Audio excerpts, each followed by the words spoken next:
Hello friends, and welcome to Escaping the Mouse with your host, me, Breck Roll.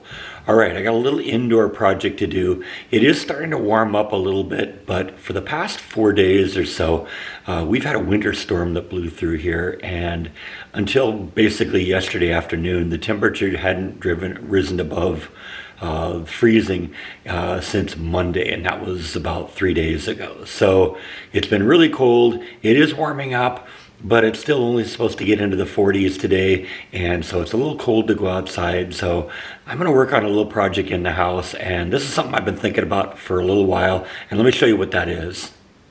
This is the guest bathroom in my house, and you may recall about 2 years or so ago, I painted this from the color that it was when the original owners had it to its current colors. And you may even recall that you guys helped me pick out the color for in here, and I really like how it turned out. But at the time I was doing it, I worked a little bit with this air conditioner, or this air vent fan in here, and I realized that this thing is probably the original air vent that was in this house when it was installed. And the truth is, while it works pretty well and it moves a lot of air, it makes an enormous amount of noise. Let me turn it on, let you hear that.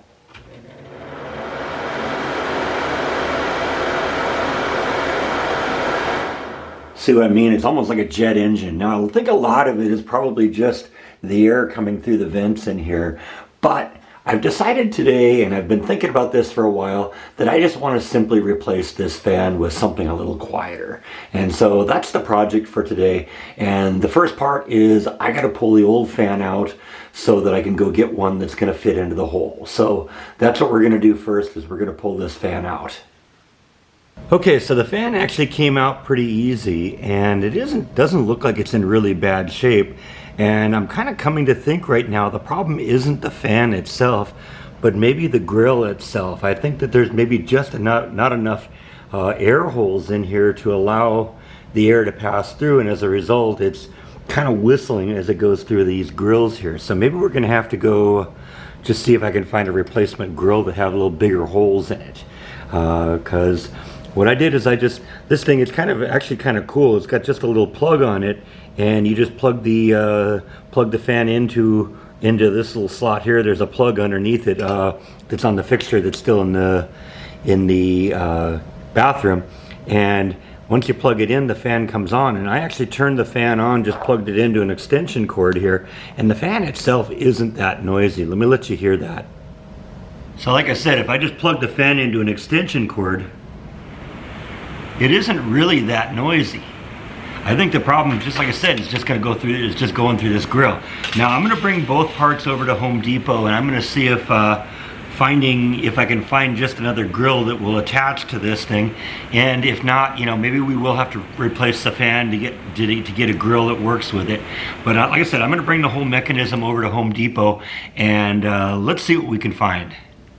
Alright, so I'm back from Home Depot, and it turned out there were more options there than I thought I was going to find. I didn't really expect that I'd be able to find just a replacement vent cover like this, but it turned out there were 3 or 4 different options, but one of them had kind of the same kind of openings as this one did, so I didn't think it would solve the problem. It had the right kind of mount, the little spring clip mount that I need to mount to the fan assembly itself. There was another one that had larger openings in there that probably would have been good, but it didn't have the spring mount it had a little screw in the center that screwed. Well, there's nowhere to attach a screw to the middle of this thing, so that wasn't really a good option. There was also, I could buy a pack of 4 of these that looked like they had the same kind of spring mount and would have easily worked there, but I didn't really need 4 of them. I only needed 1. It seemed kind of a waste to do that. But I did find a replacement fan, and that's actually the direction I went, because it turned out they had one of these that was open. So I was able to pull the fan out and look at it. It looked like the same kind of footprint as this thing, and it had a air vent on it that was a lot larger, and it would clamp onto this. Now the difference is, this fan pulls 8 cubic feet of air a minute. This one's only limited to 5. Now, I don't know that I really need 8. That may have been overkill in this house. So I'm going to try installing the one with the 5 and then put this vent hood that came with it on it. But since the footprint of the new fan and the old fan seemed to be the same, it even had a little hole for the power plug to go through, I think probably if this doesn't have enough air moving capacity, I could reinstall this one in its place and put that air vent hood on it. So that's the approach I took, and this wasn't really terribly bad. It was about 20 bucks, and so that seemed like a reasonable move. So that was the approach I took. So let's go install this one in the bathroom, see how it works, and we'll go on from there.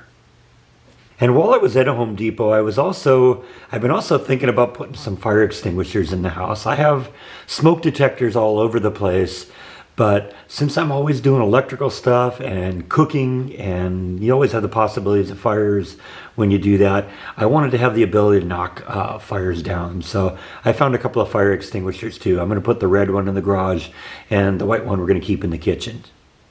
Yeah, so this is the old fan mechanism here. This is a new one. It also came with a new housing. I don't need the housing, but I was also kind of interested in seeing that the housing that's here is very similar to the one that's built into the one in the bathroom. So I should be able to pull this little fan part out of this housing, install it into the fan housing that already exists in the bathroom, and that should drop in really easy. And like I said, you can see it's got the little hole here for the electrical plug. So, I'll just be able to plug that into the new, into the old housing, and this should work just perfectly. So, like I said, this was about as good as I could hope to find. All right, we got the new ventilation fan installed into the old housing. It snapped right in. In fact, it was easier to put the blower into this housing than it was to actually get the blower out of the housing it came with. That took a little bit of tweaking. It turns out that this little corner here got stuck into this thing, and I had to kind of push it up a little bit and pry it out a little bit. But it did come out pretty easy, and eventually, and I got it in here, got it plugged in, and now that one works really well. And we're going to put the cover on it now, and let's see what kind of an improvement there is. I think 5 cubic feet of air coming out of this room is going to probably be enough. There isn't really that much steam that's used in this room, even when the shower is running. And honestly, this bathroom isn't used a lot for showers anyway. So let's put the cover on it and see what we look like. All right, there's the new air vent. It looks pretty good. It covers up really well. I don't see anything that makes it look ugly in there, and I think it works pretty well. It's a little bit quieter. It's still a little noisy, but it isn't nearly, I think, as bad as the original one was. Just because there's big air holes in there, and I think this should do a good job for keeping the moisture out of here on the rare occasion that I am using the shower. Like I said, it's basically the guest shower that's used, so it's only when I have guests in here that this is being used, and so that isn't that much of an issue. So I think we're done with this little part of the project. Like I said, if this turns out that it doesn't have enough air moving capacity, I think I can put that other fan, that other blower back in here, and that will work better, because once again, this has larger air vents, and I think that's what was causing all the main problem of the noise, was that there wasn't enough air circulating capacity coming through this through the old vent. So I think we pretty much wrapped up this one. Let's move on to the next project.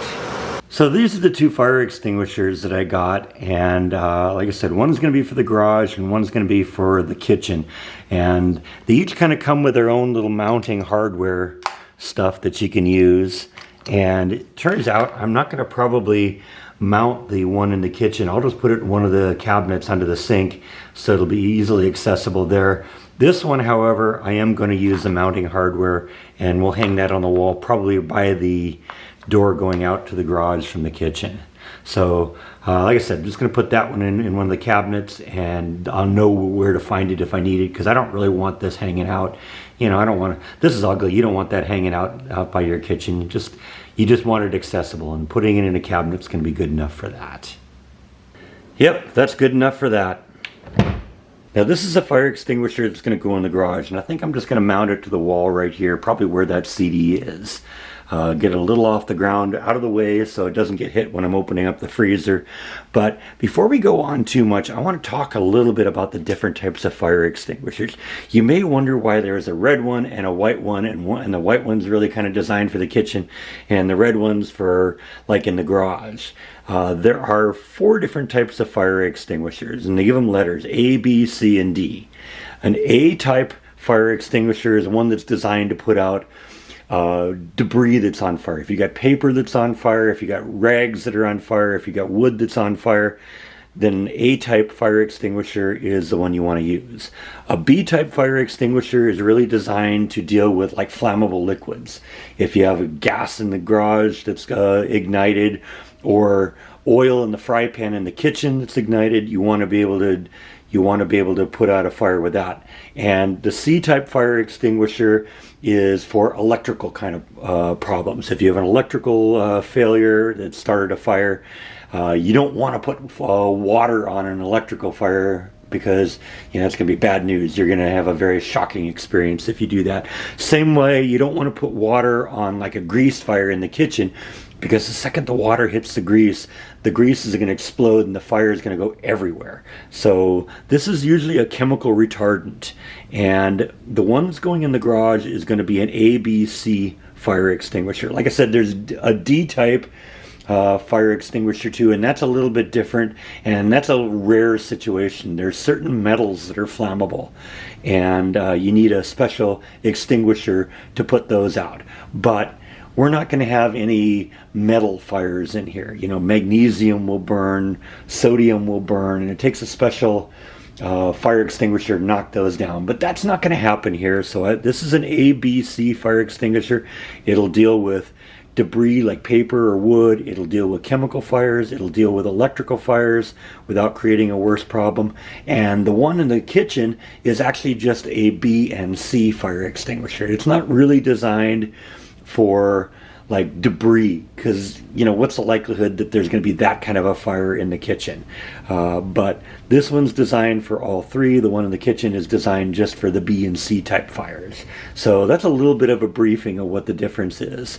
I could use this one in the kitchen if I had an electrical fire or if I had a grease fire, because B and C deal with that. And if something else did catch on fire, I could use this one also in the kitchen. There's no problem there. But like I said, they got the difference, and those are the differences, and that's the kind of things you want to consider with. If you're looking for a home extinguisher, find one that's A, B, and C rated. And you can usually tell right here on the label, there's a little image. You got the A, the B, and the C, and the picture, and it shows what you're doing. So that's a little briefing on fire extinguishers, and now we're going to hang this up. Okay, so this is a little mounting hardware that comes. You can see there's 2 little holes in it, and basically what I've done is I've made 2 little dots on the wall, one here and one here, and that's where the holes are going to go for the screws. And basically I just lined them up, literally just using the plastic piece, and then drew a dot inside each one of them so I know where the hole is going to be. I also used a level just to make sure it'd be nice and level and look nice and pretty. Now, since I'm going to be mounting this to drywall and not going to be tapping into the framework underneath, I want it to be nice and strong. So what I'm going to do is I'm going to use these heavy-duty drywall anchors. You got the little anchors that sometimes just go in there and they stick out a little bit, but these actually thread into the drywall and are really, really strong, and they'll basically last forever. And you basically just put them in with a screwdriver. You kind of set the hole a little bit. I'm going to use my electric drill and drive them in, and then I can put the screws in the place and put the mount on place, and it'll never come off. I've used those heavy-duty drywall anchors everywhere in the house because basically they're really good, they're really strong, they can hold 50, 75 pounds each, and they'll never come off unless you want them to come off. And so in a lot of places, you know, I tend to do things overkill, and that's one of the approaches I use is with these heavy-duty drywall anchors. And that's basically what they look like when they're properly inserted. Now I'll drive the screw into those holes, and like I said, that'll hold on forever. And now that I have the mounting bracket installed, all I got to do is just snap the thing on here, and there's a little bracket, the kind of little strap that straps onto the to the fire extinguisher, and that just kind of holds it in place so it doesn't fall off the wall, and then we are done. There we go, all done. Now if I ever need to use this, just grab the little clip here, it unsnaps, and the whole thing will come off of my hand. But that'll never come off the wall either, so that's nice and securely and snugly connected to the wall, and we're good to go. So anyway, I think that's all that I have for today. Thank you as always for watching, and I'll see you next time on Escaping the Mouse. Good night.